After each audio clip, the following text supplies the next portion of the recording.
Some crimes are so twisted, so impossible to crack, that investigators almost gave up. These are the 5 cases that were nearly unsolved. 2 teenage girls, a killer who thought he was untouchable, and the man who invented crime solving itself, a mother who vanished from her own kitchen, and the secret that took 30 years to surface, a quiet road, a parked car, a woman found inside, and a detail so small only one detective caught it. A serial predator who chose his victims at random routes, until a single mistake ended everything, and a disappearance so strange. The truth was hiding in plain sight the entire time. Tonight, we're diving into 5 true crime cases that pushed investigators to their absolute limits. Cases where the evidence was thin, where the suspects had alibis, where hope was running out, and the breakthroughs, when they finally came, changed everything. We start in a small English village. 2 girls, 2 years apart, the same killer, and a question no one could answer: theft, until science wrote the answer in blood. Linda Mann and Dawn Ashworth. Narborough is a notably safe little town nestled in Leicestershire, England. He is known for one crime and only one crime that took place in 1983. Linda Mann, 15, lived in Narborough. He attended Lutherworth Grammar School and Community College. She was the younger sister of Susan Mann, who was 2 years older. His mother was Kathleen Mann, who moved to Narborough after their marriage ended. In 1980, Kathleen tied the knot with Edward Eastwood. At the time, Susan was just 14 years old, while Linda was 12. Linda was described as a typical quiet but popular teenager. He liked school and enjoyed being with his friends. Linda had no problems with adolescence. She was an adventurous girl and liked everything related to growing up: music, hairstyles, makeup, and clothes. Whenever she ran out of money for clothing, Linda took on jobs as a nanny to earn her own cash and create handmade dresses. On the evening of November 21, 1983, she set out to visit a friend, but she never made it there. Though Linda assured Kathleen and Edward she'd return by 10 p.m., hours passed, and by midnight she was still not home. Panicked and distraught, her parents contacted the authorities and combed through the night searching for her. A hospital worker stumbled upon her lifeless body at 7:20 a.m. during his commute. Initially, he thought it was a dummy. Linda had suffered an assault and was strangled. Her jeans were removed, her remaining clothes were scattered, and a scarf used to strangle her was still wrapped around her neck. The crime left the Narborough community utterly shocked and deeply horrified. From then on, they encouraged the young women to walk in groups. Investigators searched the immediate area around the crime scene, but found nothing useful. Just a few hundred meters from the crime scene, there was a local psychiatric hospital. Some people believed that the perpetrator could be a hospital patient, but no evidence of this was found. During the autopsy, male DNA was collected from Linda's body. The person had type A blood, which meant that around 10% of the adult male population in England. He could be responsible. They took blood samples from Edward and found that he didn't have the same blood type as Linda's killer. One group of investigators went from house to collect information, while other investigators made a list of all offenders of similar crimes in Leicestershire and questioned them. Investigators got a call about a young man with pointy hair. The caller claimed to have seen him around 8 p.m., about 2 minutes from where Linda's body was found. The individual was sadly never identified. Investigators spent 3 relentless years searching for the culprit. It was then in 1986 that tragedy struck again. 15-year-old Dawn Ashworth lived in Enderby, Leicestershire, with his parents and brother Andrew, and had a talent for drawing. He had a part-time job at the newsstand in Enderby. On July 31, 1986, Dawn left work at 4 p.m. and went to her friend's house in Narborough. He was expected to be home by 7 p.m. Dawn was last seen at 4:40 p.m. by motorists passing on King Edward Avenue. At 7:30 p.m., with no sign of Dawn, his parents got worried and drove through Narborough. They couldn't find her. At 9:40 p.m., they called the police, who couldn't help but think of Linda Mann and hoped that her daughter would not suffer a similar fate. Days later, police searching for Down discovered his body in a field near 10 Pound Alley. She'd been assaulted and strangled. Male DNA collected from Down's body revealed that the attacker had the same blood type as the man who killed Linda Mann. This wasn't the only similarity. Both crimes occurred on pedestrian trails, both girls were teenagers, and both walked alone. Both were found in similar circumstances, having suffered the same fate. Linda and Down attended Lutterworth Grammar School and Community College. At the base of 10 Pound Alley, police parked a mobile incident room to collect the information from villagers and passers-by. Police received about 200 phone calls and dozens of people visited the mobile unit. The most promising lead had to do with a motorcycle that had been parked under the highway bridge. There were several reports of a young man wearing a red helmet spotted in the area around 5 p.m. on the day of the crime. On August 1st, the day after Down was reported missing, but a day before her body was found, a policewoman and a detective. They saw a young man on a red motorcycle with a red helmet showing interest in the search.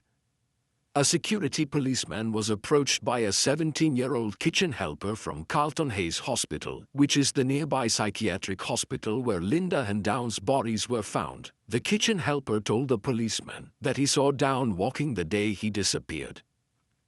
The policeman arranged for them to speak to him later for more information. Before they could talk to him again, valuable information was received in the incident room. The tip originated from the cook's friend, also an employee at Carlton Hayes Hospital. This friend had been on vacation the day Down disappeared, but had gone to the hospital to collect his salary. The kitchen assistant visited him at 10 p.m. and excitedly told him that Down's body had been found on a fence near the M1 bridge. The friend's father overheard the conversation and asked the kitchen assistant where he had obtained this information. Because nothing about the Down case had been on TV. "Someone told me," the kitchen assistant said mysteriously. "His body was hanging from a tree." Down's body wasn't hanging from a tree, but it was hidden under tree branches and other debris. She was discovered within an access door, hidden from view. This passage connected 10 Pound Alley with the sprawling fields beyond. It was only a 10-minute walk from the M1 bridge. How was it possible that the kitchen helper knew all the precise details about Down's body over 12 hours before the authorities uncovered it? Investigators, piecing together the clues, decided to apprehend him at his residence. The kitchen assistant turned out to be a man named Richard Buckland, whose actions drew suspicion. Buckland was then taken to Wixton Police Station for further questioning. Buckland, he gave inconsistent statements to investigators, but he admitted that he saw Dawn the day she disappeared and that he did talk to her. During his ramblings, at one moment he confessed everything and then, quickly, denied everything. During the third interview with him, Buckland made a detailed confession. He was able to give so many details about the crime scene that were not public at the time. Before Richard Buckland was brought to trial, Dawn Ashworth was buried. Just a month after being found on a village path, she was laid to rest in a small cemetery behind St. John the Baptist Church in Enderby. The parish priest described her as a bright, lively and charming young woman, obedient to her parents, loyal to her family and full of joy for life. 200 people showed up in the cemetery behind the stone church to say goodbye to Down. Investigators focused on Richard Buckland while learning about a revolutionary method called DNA testing. They suspected Richard Buckland of involvement in both Down's and Linda Mann's deaths and decided to try using the emerging DNA technology. All the DNA evidence from both crime scenes was sent to a young geneticist working at the University of Leicestershire. This scientist had recently made a groundbreaking discovery called genetic fingerprinting. The geneticist was Dr. Alec Jeffries. Dr. Jeffries wasn't sure how to achieve what investigators were asking him to do with his genetic techniques. This kind of analysis has never been done before. Dr. Jeffries first used his technique to resolve an immigration case and then a paternity dispute. This would be the first time this new technology would be used in a criminal case to reveal the identity of a perpetrator. To everyone's surprise, when the DNA test results came back, they showed that Buckland was innocent and had not ended Linda's life, and even more surprisingly, had not ended Dawn's life either. However, Dr. Jeffries' tests were able to determine that, at least, the investigators had got one thing right. The same man was responsible for both crimes. Richard Buckland was then released and became the first person exonerated through the use of the DNA profile. Inspector Derek Pierce took over the investigation. Pierce read 1,800 messages that came from the public. One of the messages referred to a man whose name had emerged in Linda Mann's investigation because he had no alibi and had a history of exhibitionism. Of course, hundreds of names had been reported anonymously by wives, lovers, rivals, neighbors, and many of those names belonged to people with a history of indecency. With numerous men identified in the area, investigators formulated a fresh idea. They began to see what DNA could do and decided to ask all 5 Hartada men residing in the towns between the ages of 17 and 34 to voluntarily give blood and saliva samples. This initiative went public on January 8, 1987, to inform the community. Derek Pierce didn't believe the perpetrator was going to volunteer. "We just hope that somehow this will bring him to light." By the end of January, 1,000 men had been tested and only a quarter had been excluded. The overwhelmed forensics team anticipated delays far beyond the initial 2-month timeframe due to significant workloads. For May 3,653 men had taken the tests, but only 2,000 had been eliminated due to the workload under which laboratory technicians worked. Then, on September 18, 1987, the police received the call they were waiting for. A woman called and said she overheard a disturbing conversation between a group of friends in the Clarendon pub in Leicester. One of the men, Ian Kelly, he talked aloud about how he did the blood test for the investigation on behalf of a friend named Colin Pitchfork. Investigators reviewed Pitchfork's record, noting his pattern of exhibitionism targeting women. They also noted that the signature he made or provided on the day the blood test was allegedly taken did not match the signature he had left at the home visits. Pitchfork was married to Carol Pitchfork and worked in a bakery.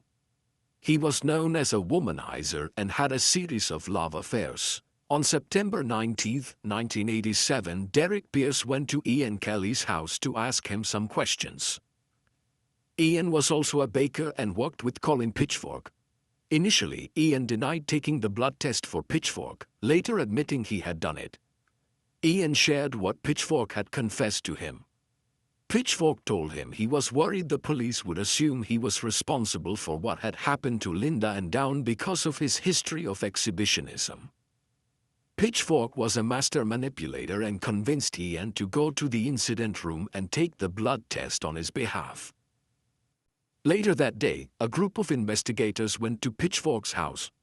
Detective Mick Thomas told you bluntly, quote, "According to the investigations we have conducted, we believe that you are responsible for taking the life of Dawn Ashworth on July 31, 1986. We believe that another man gave a blood sample for you. I am arresting you. Do you understand?" Colin Pitchfork did not deny it. His face said it all. He knew he had been caught. He even explained that he put a picture of Ian Kelly in his passport so investigators wouldn't suspect anything. When Carol Pitchfork entered the room, she was told what was going on, and she immediately started hitting and kicking her husband. Understandably, investigators were slow to arrest her. At the police station, Pitchfork first explained what he did to Linda Mann. He said he intended to show off in front of her, but he became something more when he realized she would recognize him one day. After committing the crime, Pitchfork returned to his vehicle where his infant was securely fastened to the seat and proceeded to drive back to his residence. Pitchfork then told investigators what he did to Dawn Ashworth. Both offenses transpired similarly. He explained to investigators that he was aware of his actions but felt unable to prevent himself from committing them. Pitchfork additionally confessed that he made multiple attempts to end Ian Kelly's life to ensure secrecy, but his efforts were repeatedly thwarted. On January 22, 1988, Colin Pitchfork, then 28 years old, his trial was conducted at Leicester Crown Court. Firstly, Ian Kelly received an 18-month suspended prison sentence for 2 years, which meant he would not have to serve time in prison. Upon exiting the courtroom, Ian confronted the press and remarked, "I acknowledge my wrongdoing. I deeply regret inflicting pain upon others." Colin Pitchfork donned casual summer attire, including jeans, a short-sleeved shirt. He pleaded guilty to taking the lives of both Linda Mann and Don Ashworth. He received a double life sentence for his crimes. Surprising investigators, the judge did not recommend a minimum period of time, which meant that the life sentence in the UK was similar to that in the United States, implying that Colin Pitchfork could be released in 10 or 12 years. The police were outraged. Linda Mann's stepfather, Eddie Eastwood, said, "Pitchfork looked me in the eye. He just looked at me like he said, 'What's wrong with you?' I couldn't understand what he meant. He looked almost human." After all investigations were completed, authorities still wrestled with the mystery of how Richard Buckland had access to such intricate knowledge of the Down Ashworth crime location and events. They thought he stumbled upon his body on the way to work. He has often been described as the fool of the people. That's believed to have played a role in why he confessed. Linda Mann and Don Ashworth's cases undoubtedly became pivotal catalysts in revolutionizing DNA technology, creating unforeseen advancements that changed forensic science forever. Thousands of cases classified as unsolved have been solved thanks to Dr. Alec Jeffries. Tennessee is a place in the United States that was the scene of a very famous battle during the Civil War, the Battle of Stones River. In recent years, Murfreesboro has experienced substantial growth, with many people coming there thanks to the university. In 1984, a crime occurred that involved a college student and is still talked about in the city today. On May 31, 1984, a farmer from Murfreesboro, Tennessee, made a shocking discovery on his way home. The farmer saw clothes lying in the field and decided to approach. When she did, she noticed that under the clothes was the body of a girl who was wearing only a bra and was covered with 2 pairs of jeans and a dark jacket. The jacket's sleeve was tightly wrapped around the girl's neck. Investigators determined that the first pair of jeans was hers and the second pair was a man's. A pair of underwear was also found clutched in one hand. She was identified as Laura Salmon, an 18-year-old girl. Laura was born on October 6, 1956 in Tennessee. Laura, at that time, was a college student in the area. He attended Middle Tennessee State University in Murfreesboro, Tennessee. She also worked as a cashier at the Kroger grocery store. The autopsy concluded that Laura died from blunt force trauma to the head. The weapon appeared to be the rocks found near his body. The blood on those rocks and other materials was consistent with having been hit up to 10 times in the head. In addition, during the autopsy, the medical examiner discovered that Laura had had intimate relations with someone in the last 24 or 48 hours before her life was taken. No injuries or evidence were found to indicate that it was not consensual. Naturally, one of the most important clues for investigators was the pair of men's jeans found on Laura's body. Investigators found male DNA in the jeans of a different person than the man Laura had been intimate with. This DNA probably belonged to the perpetrator. Regrettably, DNA testing was still in its early stages, and researchers couldn't do much more with the DNA than store it. Investigators then focused on creating a timeline of events, hoping it would help them solve the case. Laura started her day by going to her job at the Kroger grocery store. Records showed that she left the store around 1 p.m. After that, she was supposed to have an appointment at Middle Tennessee State University to evaluate her qualifications and connect with office staff. He also had plans to go swimming at his grandmother's house, but he never made it there or to college. Investigators found Laura's car near the store, several kilometers from where her body was found. Investigators couldn't find fingerprints in the car that didn't belong to Laura, but curiously they found someone else's hair. It was stored along with the DNA evidence they collected from the jeans. Equally important, investigators found dirt in the car's fenders. The FBI lab determined that it was consistent and that there was a high probability that Laura's car would have been on the road right next to the crime scene. This meant that someone took his life and then drove his car back to his workplace. Aside from making investigators believe that the perpetrator knew Laura, the lead was not fruitful. Witnesses came forward and located Laura at a local nightclub the night before she was taken. Witnesses said Laura was dancing with an unidentified young man, but investigators were unable to locate him. Laura's body was found in an area that often served as a meeting place for high school and college students, where they would party, make bonfires, etc. The theory then was that Laura met a guy at the nightclub after finishing her job and they went to Lover's Lane. There, Laura rejected the stranger's advances and he took her life. Since investigators could not identify the young man, they spoke to Laura's high school boyfriend, David Kyle Gilley. David was known to be the jealous type, but he had an alibi. His stepfather informed the police that David was home all day during Laura's disappearance, making him an unlikely suspect. As a result, David was dismissed from suspicion.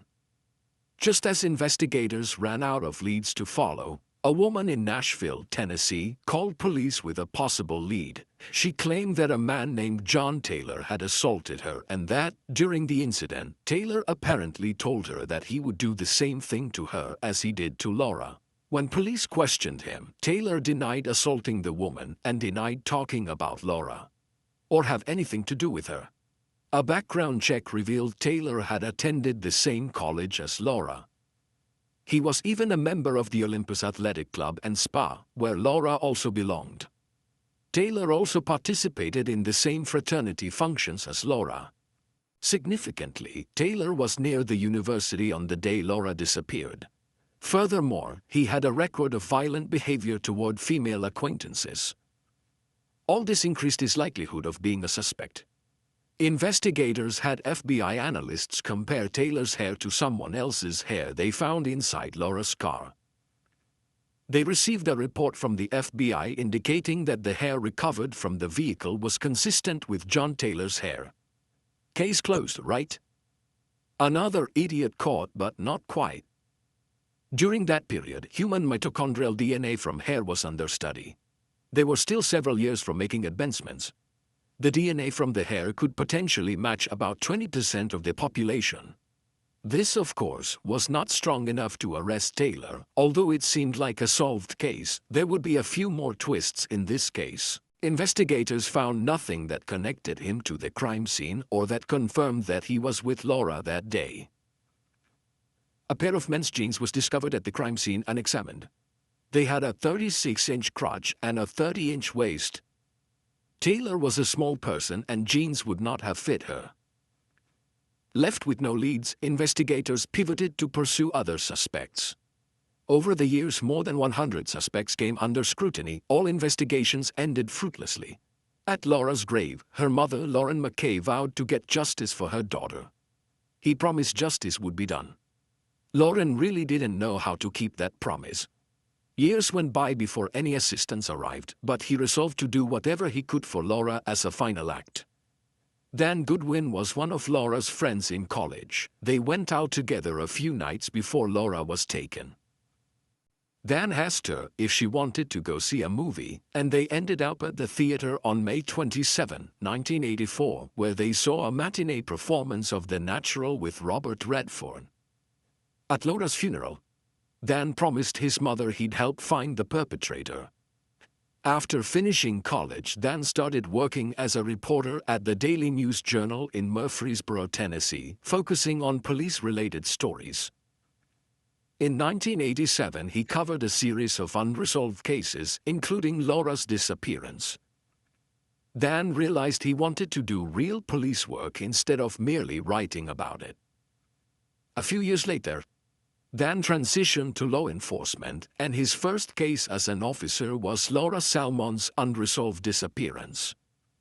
One of the first things Dan did was send all the evidence back to the forensics lab for testing. With progress in DNA analysis, innovative tests were conducted to revisit the evidence. During this time, Dan pursued other promising leads, one stemming from information provided by a high school student. In the year 2000, a student at Oakland High School was talking about the Laura Salmon case. The student revealed to everyone that his own father was responsible for taking a young girl's life back in 1984 before callously discarding her body.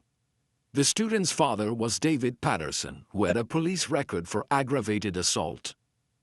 Tragically, when Dan attempted to confront Patterson, he was met with devastating news. Patterson had been killed by gunfire and was no longer alive to answer any questions. Of course, Dan decided to keep following the trail. The investigative team acquired DNA samples from Patterson's children and meticulously compared them to the male DNA extracted from the scene of the crime to check for matches. It wasn't a coincidence, and he was ruled out as a suspect. Dan then turned back to John Taylor, who was initially a suspect in the case. Dan's DNA didn't match either, in case you were wondering. Dan also provided a DNA sample which, after being tested, confirmed that Dan was not responsible for it. Then, Dan focused his attention on a man who went unnoticed in the initial investigation. The name that caught his attention was David Gilley, as mentioned earlier. David was Laura's boyfriend in high school, a year younger than her. Initially dismissed from suspicion due to his stepfather providing him with an airtight alibi, further digging by Dan uncovered a witness contradicting the earlier claim, unraveling a new thread in the case. The witness saw David Gilley driving Laura's car the day they found her body. He saw it near the road that led to the area where Laura was found. According to the witness, David had a blank expression on his face and was simply looking straight ahead. She managed to recognize him from a photo lineup and also identified Laura's car. Dan noticed David's violent tendencies toward women in his life, including Laura Salmon, elaborate significantly. Sometimes he would get angry with her, grab her by the head and slam her into cars, school closets, available surfaces, or any other structure present. He even hit her sometimes. On one occasion, he broke 2 of his front teeth. It baffled Dan why David Gilley was so promptly dismissed at a very premature stage of investigation, which rather raises concern. David stood around 6 feet tall, fitting the profile for genes discovered at the crime scene. Subsequently, Dan collaborated with Jerry Finley for further case insights, who's an expert in crime scene reconstruction.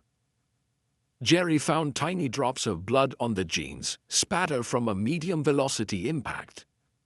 This type of splash usually occurs when someone is hit with a blunt object, such as a stone. The predominance of bloodstains situated just above the knee pointed to the attacker being on his knees during the act of assaulting Laura with stones, a grim and ghastly series sequence. All of this evidence confirmed to investigators that the men's genes belonged to the person who took Laura's life.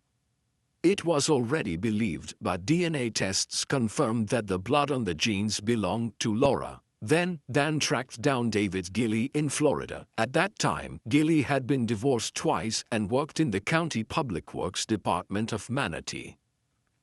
As expected, he had a criminal background with arrests for assault and attempted robbery.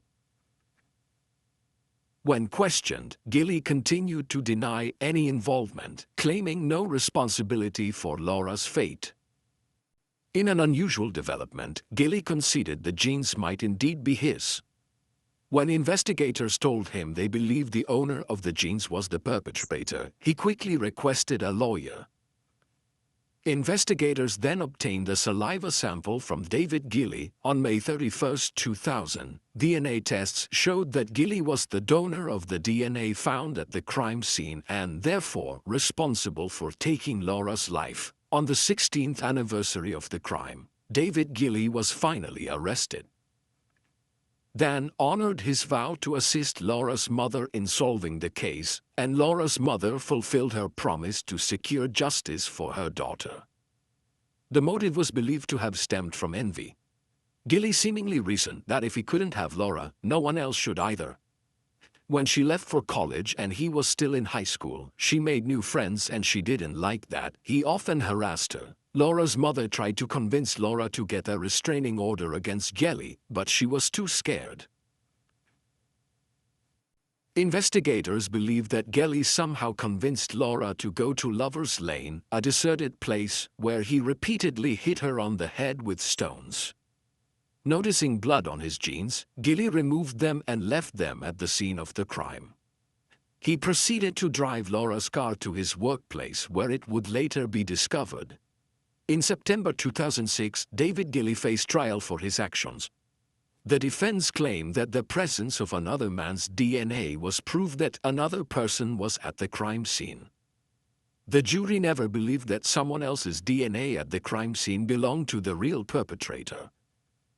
Gilly was found guilty of all charges against him and sentenced to life in prison. Katie Odom Catherine Louise Martin was born on October 25, 1959, in a small town steeped in history and charm.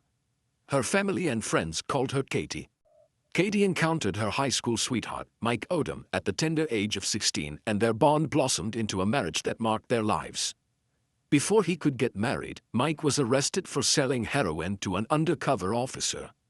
He was sentenced to 6 years for this crime, but only served 2. Kathy told her family that she was determined to marry him when he got out of prison. 2 years later, when he was released, they finally got married. Kathy and Mike had 2 children together, Tasha and Sean. They lived in Harris County, Texas. Kathy's father, Frankie Martin, decided to give Mike a job in his signal business. Kathy did everything she could to make the marriage work. She was also described as a loving mother who would do anything for her children. On March 3, 1987, during Kathy's work trip out of town, Mike attempted to reach her, perhaps struggling with her absence. Kathy was supposed to be home with the kids, so she was worried that she wasn't answering the phone. Mike called the neighbor next door and asked him to check on Kathy and the kids. The neighbor knocked on the door, but there was no answer. He looked out the windows and saw that the television was still on. Instead of calling the police, the neighbor drove into town. He found a police officer and they both returned to the Odom house. The officer found the front door unlocked, entered the house, and inside the living room was Tasha, 4 years old, severely beaten and unconscious, but fortunately, she was still alive. Baby Sean, nearly 2 months old, was mercifully found unharmed and nestled safely in his own room. At Kathy and Mike's house, the officer found Kathy's naked, battered body, covered in blood. Katie suffered significant injuries, being beaten and stabbed over 16 times. She had also been strangled, assaulted, and her wrists were tied with a lamp cord. The officers were afraid that the person responsible for this would come back and finish the job they had started with Tasha. Both Tasha and Sean were taken to the hospital and ordered not to be left alone.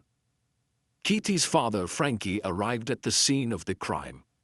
They told him to go to the hospital to be with his grandchildren. At the hospital, Frankie saw the news of his daughter on a TV screen and learned the tragic events.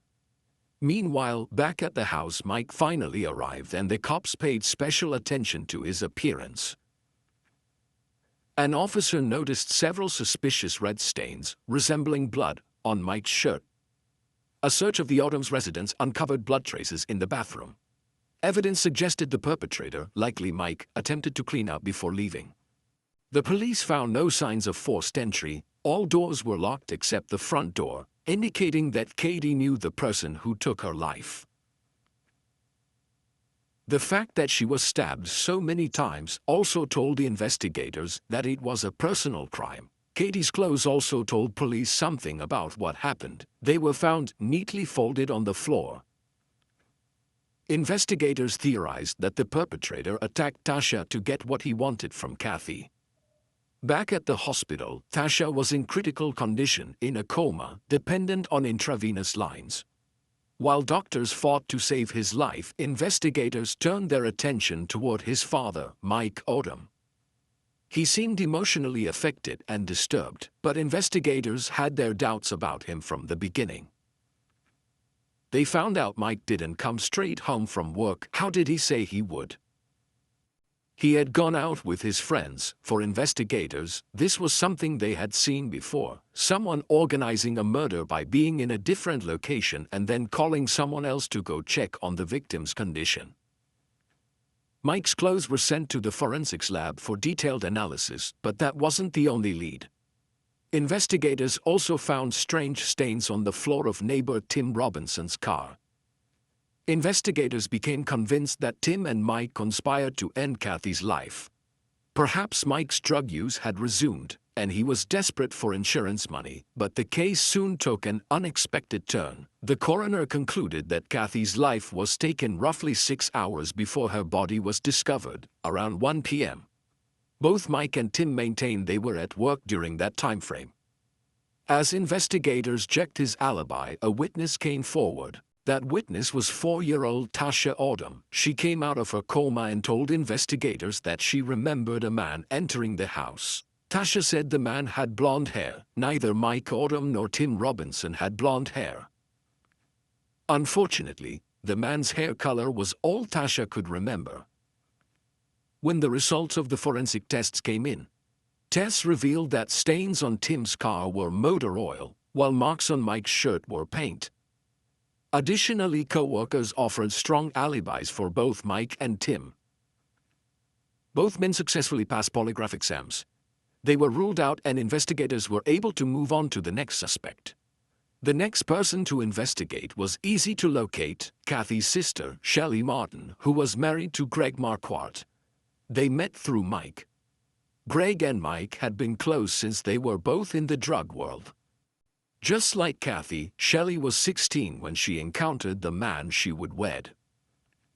Greg was 25 at the time, which should have been a warning sign. Greg and Shelley were married in 1983. Soon after, both Shelley and Kathy became addicted, as did Greg and Mike. Greg and Shelley. They were known for stealing money from their parents. Greg had been raised by a wealthy aunt and uncle, and the aunt gave the Martins their money back and they all agreed not to press charges. While Mike and Kathy had straightened their lives, Greg and Shelley hadn't, and they were constantly in and out of jail. Shortly before Kathy's disappearance, she confided in a friend that Greg and Shelley had visited recently. While Shelley was in another room with the baby, Greg had tried to seduce her, which she, of course, had refused. When questioned, Greg claimed that, on the night of the crime, when he was not with his wife, he was with a man named Hampton Robinson III. On an unimportant but interesting note, Robinson was friends with Charles Harrelson, who was the father of actor Woody Harrelson, and in 1982, he was convicted of murdering a judge. In fact, Robinson had testified against Harrelson at his trial. There was enough evidence that Greg had been in the house. Fingerprints and hair linking him to the crime scene were discovered. However, there was a complication. As a family member who had been in the house numerous times, this proved nothing. Kathy's parents told investigators that they believed Greg was responsible. Frankie said that 2 days after Kathy's murder, she got a phone call in the middle of the night from the hospital where they were treating Tasha, telling her that Shelley and Greg had come to visit. Frankie told them not to let them in, first because he distrusted Greg, but also because no one had a reason to be there at 3 in the morning, especially them. Tasha's grandmother, Charlene Martin, who was in the hospital, remembered what happened when Tasha saw Greg. She was very scared and ordered to leave. Investigators asked Tasha if it was her uncle Greg who she had seen inside her house with Kathy on the day of the attack, but unfortunately, she couldn't remember. Investigators tried several techniques, but due to his head injury, he couldn't remember anything. While Greg denied any involvement when he spoke to investigators, he was surprisingly open about his attraction to Kathy, especially to a part of her body. Greg liked Kathy's stomach. This obsession was so evident that Kathy even mentioned it to her friends. Notably, Kathy's stomach was where she was primarily stabbed. At one point during the interview, Greg asked permission to leave and put more money in the meter, but he never returned. He also refused to take a polygraph test. Investigators decided to look into his alibi. Shelley stated Greg dropped her at school around 10:30 a.m. on the day of the crime and picked her up at 2:30 p.m. A 4-hour time frame provided sufficient opportunity for Greg to commit the crime.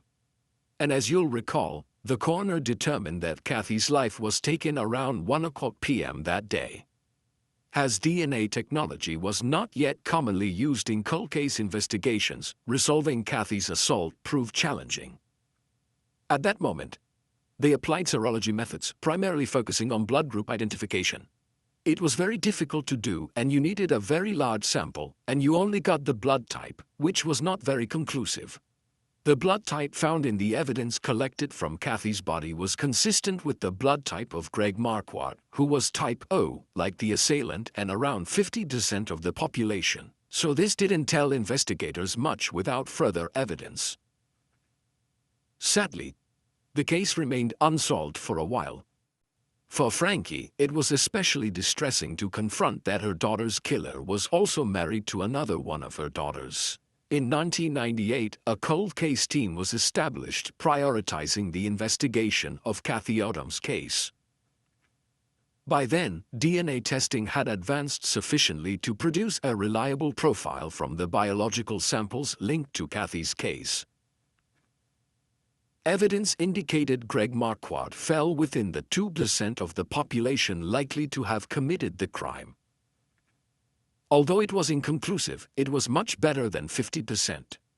Greg promptly offered investigators an explanation, asserting he and Kathy were engaged in a consensual romantic relationship. He maintained that he spent the morning with her before she was abducted and asserted she was alive at the time of her departure. Greg wasn't arrested at the time because, although the investigators did not believe him, they were worried that they did not have enough evidence for a conviction. They had to prove that he was present when the crime was committed, so investigators contacted Catherine Long, who worked for a private forensic laboratory in Dallas, Texas. Catherine devised an unusual strategy to try to solve the crime of Kathy. She and her colleagues strangled each other. Let me explain. They wanted to determine if a perpetrator would leave skin cells when strangling a victim. They discovered a notable transfer of skin cells from the perpetrator to the victim, proving vital to the case.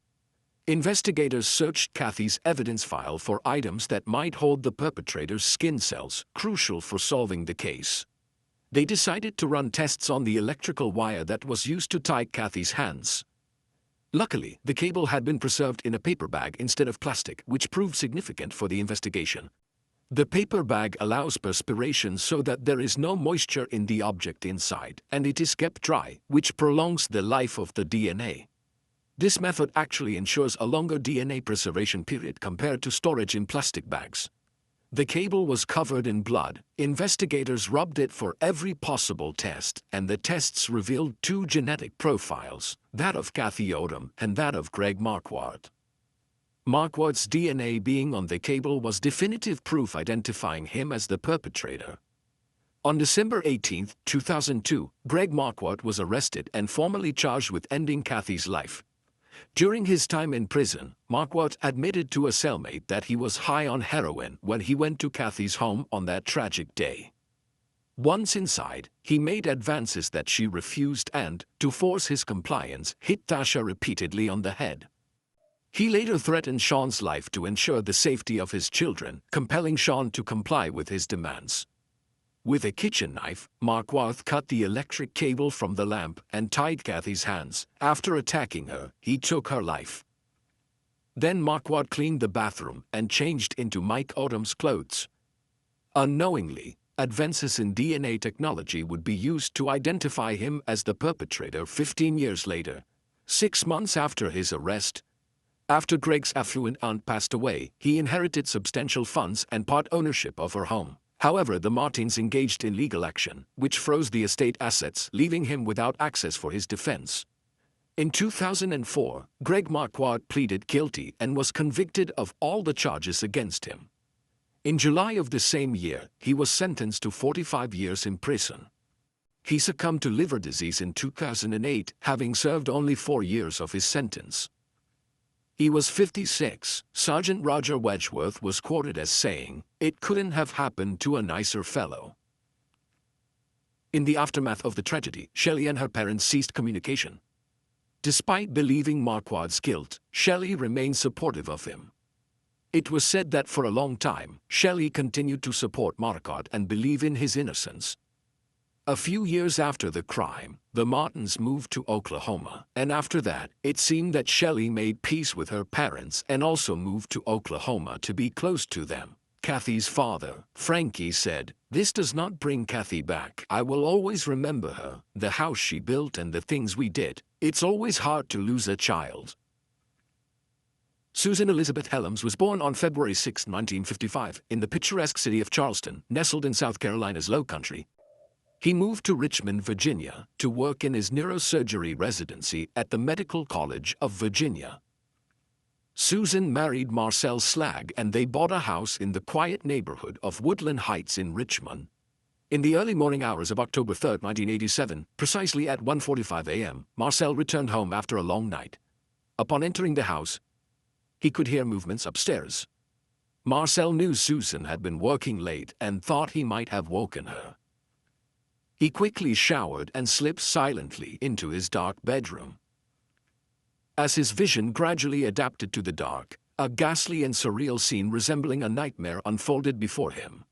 Susan's partially unclothed body was sprawled on the floor, with her legs extending half outside the closet in the bedroom. A red leather belt was around his neck.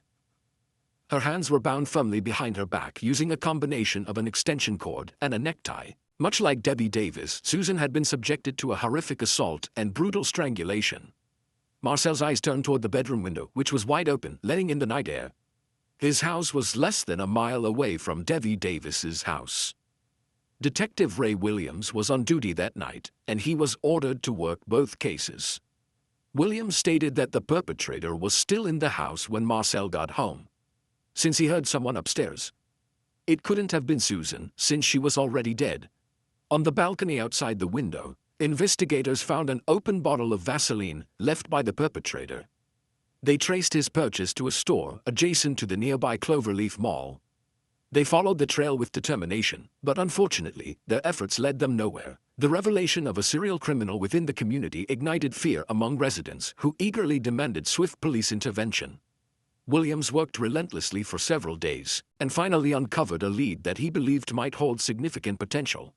Thoroughly analyzing the financial records of Walden's bookstore, located in Cloverleaf Mall, where Debbie held a part-time position, Williams discovered a check issued by Susan and subsequently endorsed by Debbie. Williams pondered whether this was merely a curious coincidence or possibly an intricate connection between the two separate crimes. As Detective Williams deeply contemplated the perplexing question at hand, another horrendous crime took place in the Richmond area. Diane Cho was born in Korea in 1972 and emigrated to the United States in 1984 along with her family. In the year 1987, Diane, a bright 15-year-old, was navigating her first year as a freshman at Manchester High School. He was very intelligent and took care of practically everything for his parents, who barely spoke English. Arriving in October of 1987, Diane confided in one of her closest friends, divulging an unsettling recurring nightmare that had been haunting her.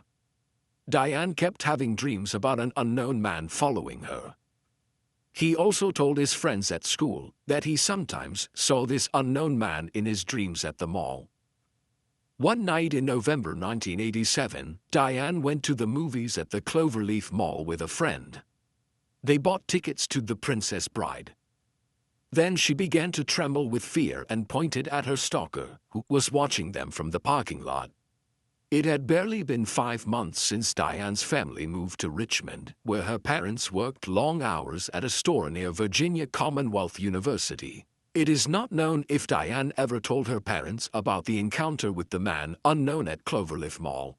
On the night of November 21, 1987, Diane's parents arrived at her apartment around 9 o'clock. Diane's mother trimmed her hair, As they went to bed around midnight, they could hear Diane typing a paper in English in her room across the hall.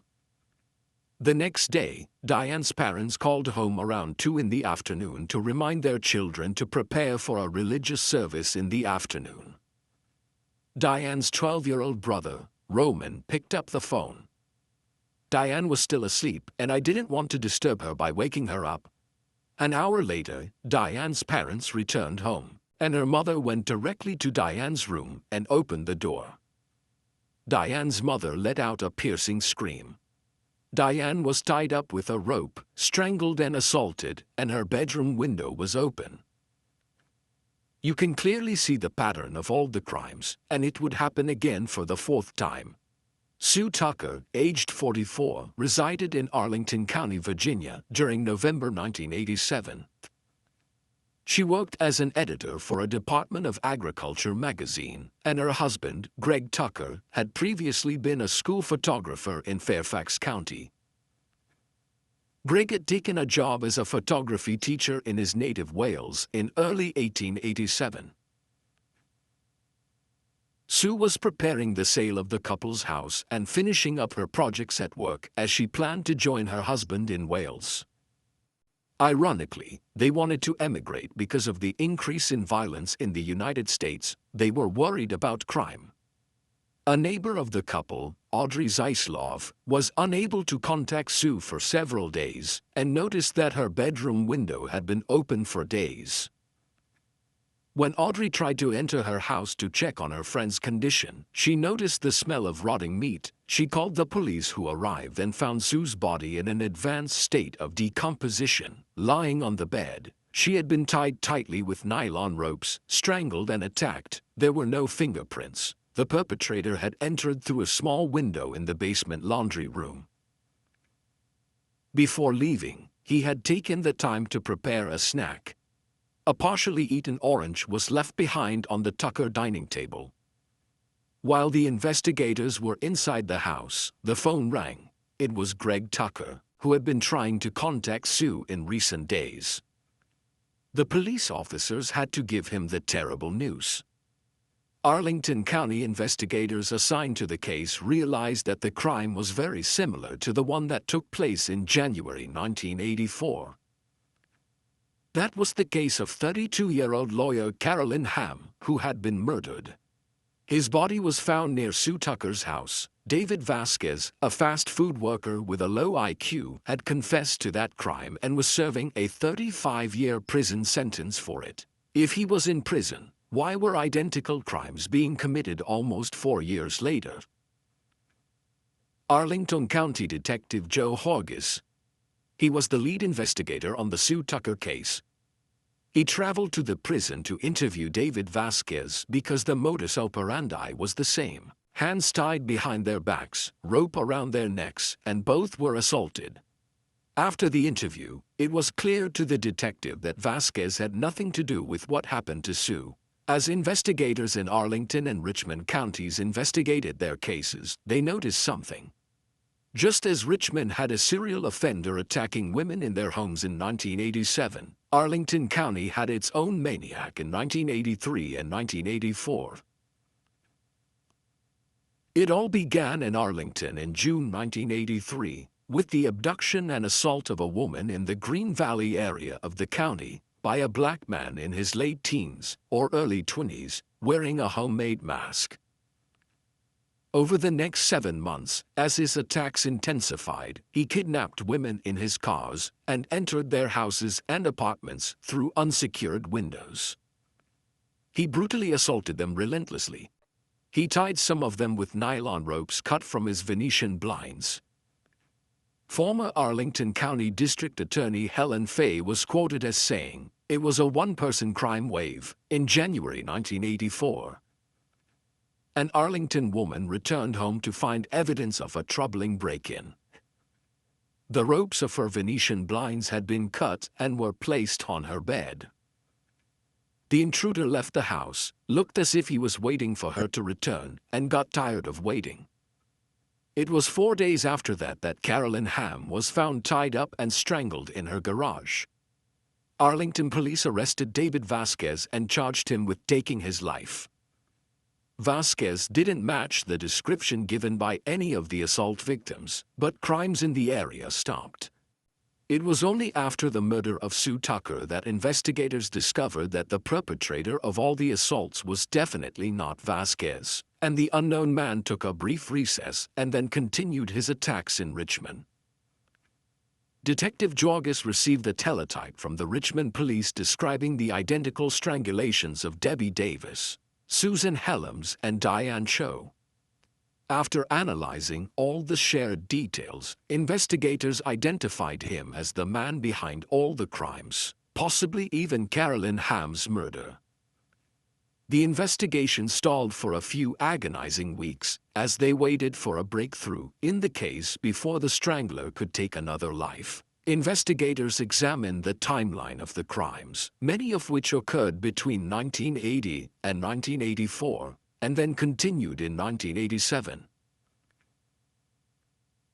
The FBI believed that the perpetrator would not have stopped his attacks of his own free will. He had probably been incarcerated for another crime between the murders of Carolyn Hamm and Debbie Davis. As the detectives tried to think of possible suspects, one of them came up with Timothy Spencer, a teenager who was arrested for theft of. During the mid-1970s, investigators discovered that Spencer had been arrested in January 1984 for burglaries in neighboring Alexandria. He had been paroled at a halfway house in Richmond in 1987, just before Debbie was taken. Investigators went to the halfway house and discovered that Spencer had been out every night a crime occurred. He received a permit to near Arlington the day his Tucker was taken. Investigators decided to keep an eye on Spencer. They wanted to catch him in the act of doing something incriminating.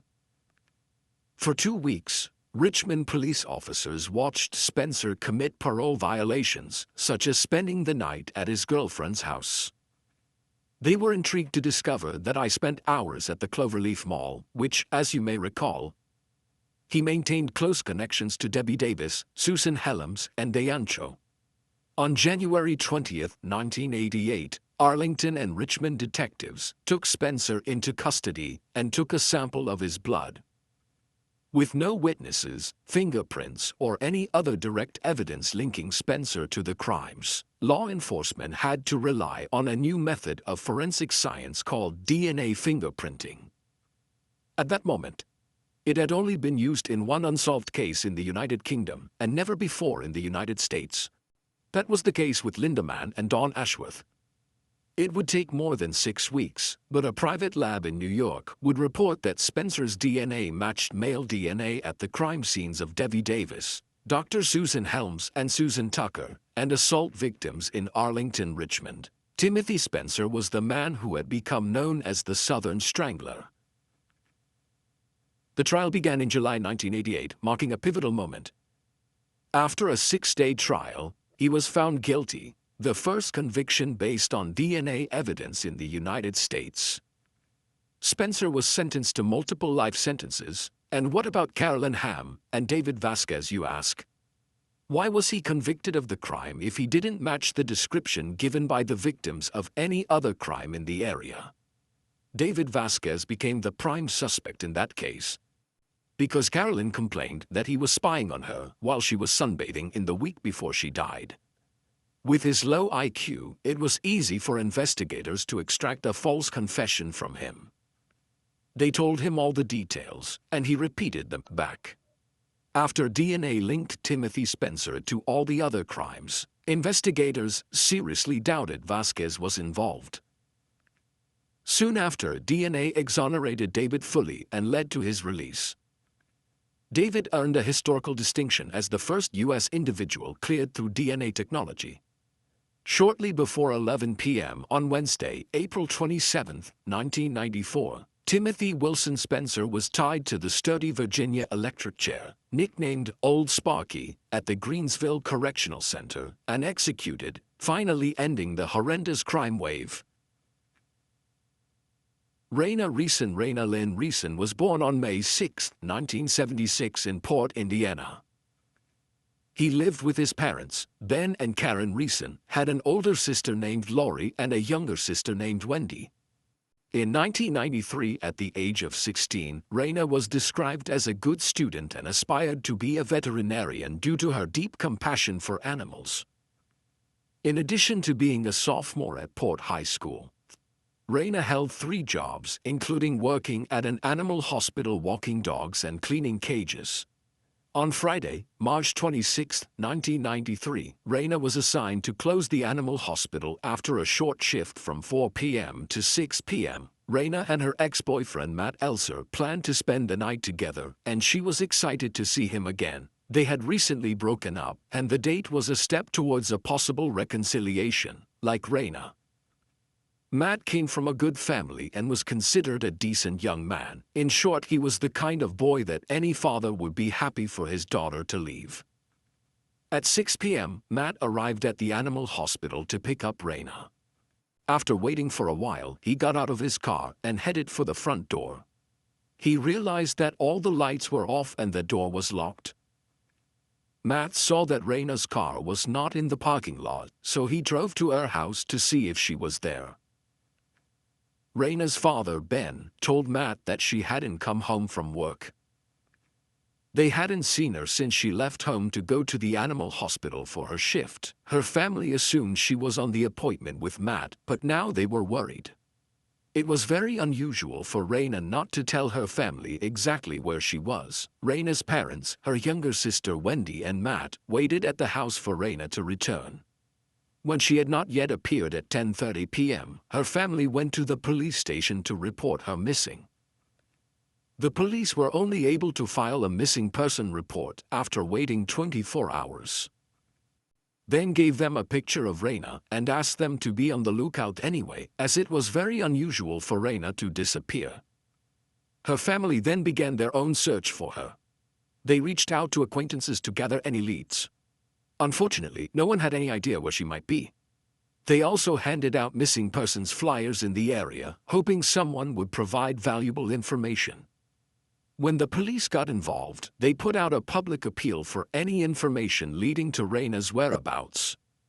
Immediately, several eyewitnesses came forward saying that just before 6 p.m., they saw a sedan parked outside the animal hospital where Raina worked.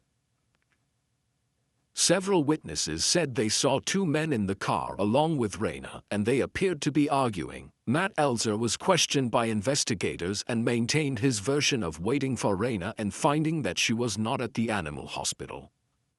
The police learned that Matt had wanted to take a break from the relationship, but they had recently gotten back together. Their date that night was going to be very special, and they were both excited about it. Matt knew that something serious must have happened for Raina not to show up.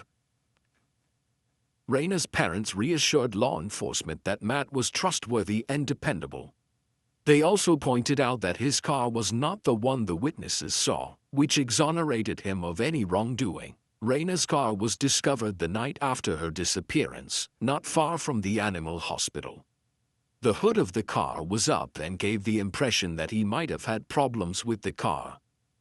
Officers were able to easily start his car with the keys still in the ignition when they arrived. It appeared that the breakdown might have been prearranged. In addition, officers saw that Raina's wallet was still in her car, which contained her purse and credit cards. All his money was still in the car too, which meant it definitely wasn't a robbery. A man's ring was discovered in Raina's glove compartment and presented to Matt Elser. Matt said it wasn't his ring, and he identified the man's ring as belonging to Jason Tibbs. Jason was Raina's ex-boyfriend. They dated when they were in 7th grade and broke up after being together for about 8 months. He had a prior criminal record and was a school dropout. The police decided to question 16-year-old Jason Tibbs, who admitted that the ring in question was really his, and asked where they had found it. When officers informed him that they had discovered him in Raina's car, he stated that they were still friends and that he had done some work on the car and must have forgotten his ring in the glove compartment. Jason said that he had removed the ring to protect it from dirt and grease while working on the car. Locals assured that Jason was an excellent mechanic, so it seemed plausible that Raina would have contacted him if she had problems with the car. Investigators asked him where he was the night she disappeared, and Jason claimed he was playing a Foxhouse game. Foxhouse is a hide-and-seek game played in cars. Friends share their locations through wireless radios and try to find each other. Their friends confirmed that they had been playing Foxhouse that night, but no one had seen Jason. Raina's father confirmed that Raina and Jason were friends.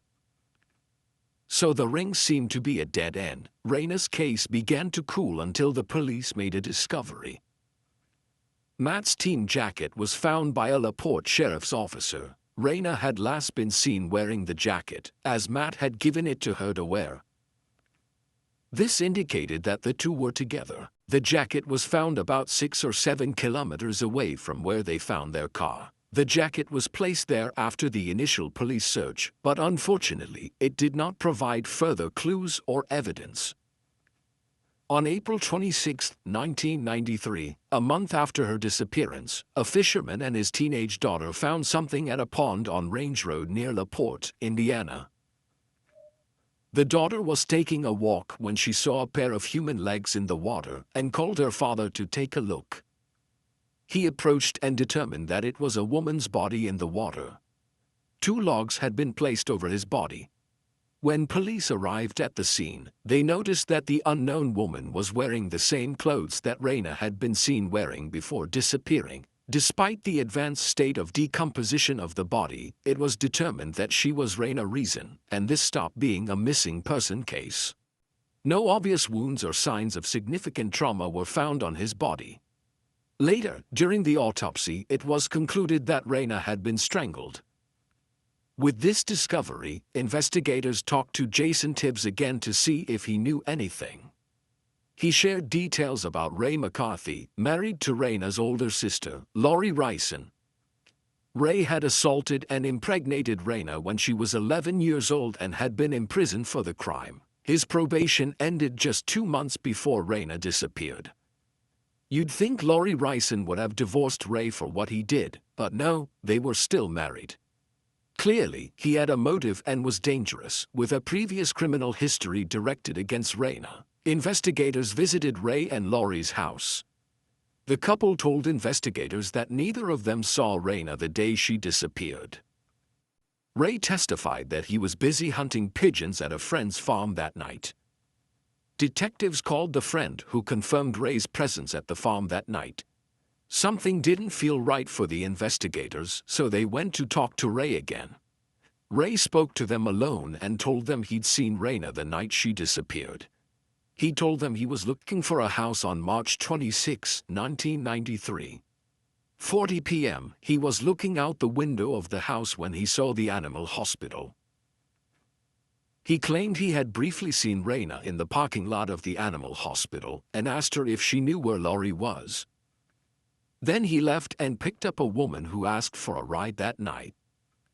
He stated that the escort was the reason he initially did not want to admit to having seen her, as Lori did not fully trust him after what he did to her sister. Ray McCarthy became the prime suspect at this point, but there was no physical evidence linking him to the crime and the case went cold. Unfortunately, the case remained unsolved for almost 18 months. That's when the Indiana State Police pulled over a van driven by Larry Hall. Hall traveled throughout the Midwest for Civil War and Revolutionary War reenactments. His truck looked like one used in an attempted kidnapping. The police examined the truck and discovered several items related to Raina's case. It had Raina's newspaper clippings and a bottle of medication with the name R. Ryson on them. Larry claimed that he was the one who kidnapped and killed Raina and was later arrested. Detectives investigated his movements on the night of his disappearance and discovered that he was in Kentucky and that the medicine bottle was fake. Hall had falsely confessed to having kidnapped and murdered around 50 other women. He seemed to be the type of person who would insert himself into any investigation and confess. Ultimately, Larry Hall was ruled out as a suspect in Raina's disappearance. However, he was not completely innocent, as he was found guilty of taking the life of 15-year-old Jessica Roach. I will thoroughly review the case at the conclusion of the video for those seeking more details. As for Raina's situation, it remained unresolved for years until 1998. The investigators, facing a lack of leads, decided to revisit their initial suspects, Matt Elser, Jason Tibbs and Ray McCarthy, hoping for new insights. Matt had an unshakable alibi that ruled him out instantly, leading the investigators to dismiss him as a suspect. Jason claimed he had been fox hunting, though the lack of witnesses made his story questionable. However, he reportedly shared a good rapport with Raina.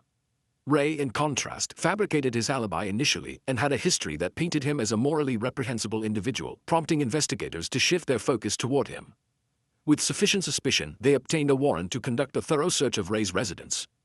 Investigators found 2 handguns and a stun gun. They also discovered blood in the trunk of his car, but they couldn't determine its origin. Ray McCarthy was taken into custody in May 1998 and remained incarcerated for 15 months while authorities meticulously strengthened their case against him. While Ray was in jail, he was assigned a new prosecutor who was a hunter, and it was concluded that the blood belonged to a deer.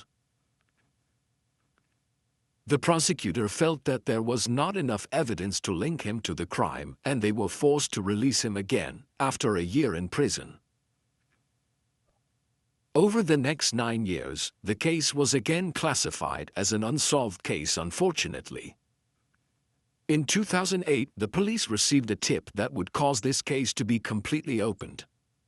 They received a letter from an inmate serving a sentence of 44 years, called Ricky Hammonds.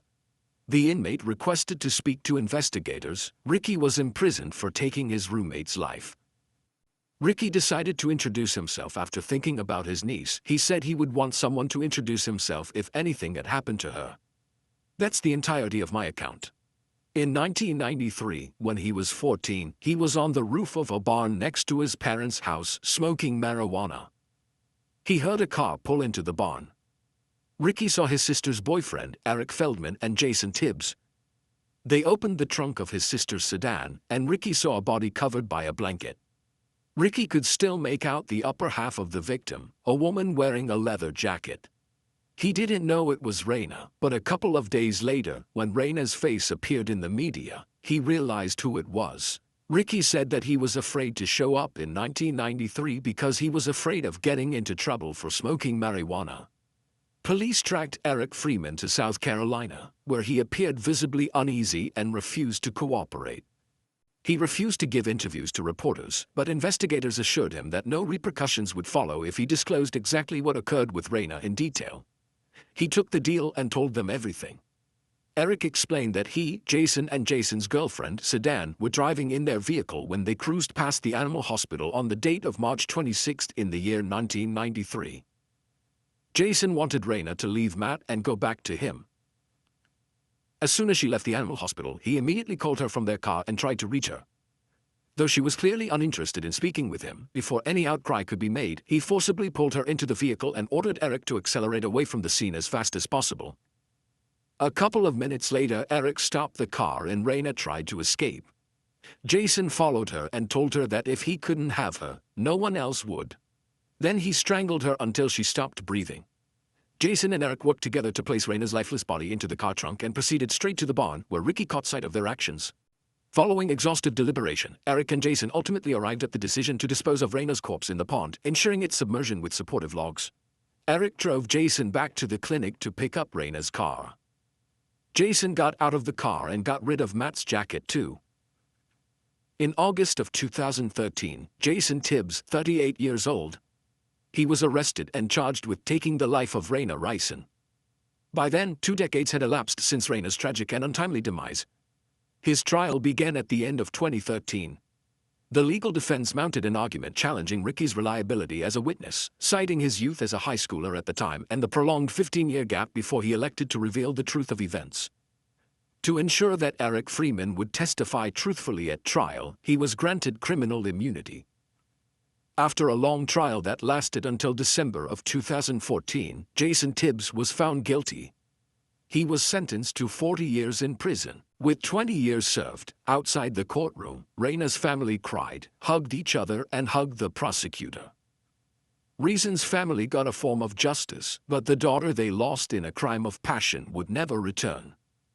Tibbs continues to claim that he's innocent and that Ray McCarthy is responsible for what happened to Raina.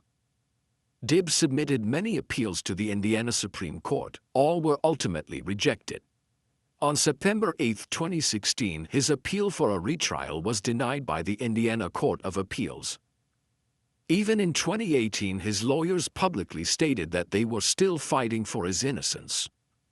Raina was just 16 with a promising future ahead. Finally, she was happy again when she and Matt got back together. Unfortunately, it seems that she was surrounded by terrible people who let her down. Jessica Roach. As promised, I'll go over some details of the Jessica Roach case. 15-year-old Jessica was living in Georgetown, Illinois, in 1993. I dreamed of being a pilot someday. On September 20, 1993, Jessica went out for a ride on her new bike. The tragedy occurred when his sister found the bicycle on the road. Jessica was nowhere to be found. Her sister promptly informed their father, who called the police, but tragically Jessica was never seen alive again. 6 weeks after her disappearance, her remains were found in Parisville, Indiana, near the state line. A farmer discovered them while using his harvester. Jessica's body showed signs of having been there for some time, which made it difficult for investigators to obtain more information about when, how, or where she lost her life. About a year later, police identified Larry Hall as a suspect after he was spotted following a pair of young women who reported his behavior and provided his license plate to authorities. When he was taken in for questioning by police and shown a picture of Jessica, he apparently shuddered and covered his face before denying he had ever seen her. In time, details of a confession emerged. Hall allegedly admitted to tying Jessica up but claimed he couldn't recall what materials he used. He admitted to stripping her of clothes, sexually assaulting her, and strangling her with his belt against a tree in a chilling confession. He detailed encounters with other young girls he had abused, stating he picked up multiple girls in other locations but couldn't recall the ones he had harmed, according to his statement to police. Authorities concluded he falsely admitted to various offenses, yet the evidence confirmed he was responsible for taking Jessica's life. Hall received a life sentence without any chance of parole, ensuring he will remain in confinement for the rest of his days. Currently, he resides in a medium-security correctional facility located in North Carolina, where he serves his sentence. To honor Jessica Roach, her family organized charity events in her name and in 2015 established a scholarship. Their actions keep her memory alive alongside their continual advocacy against crime.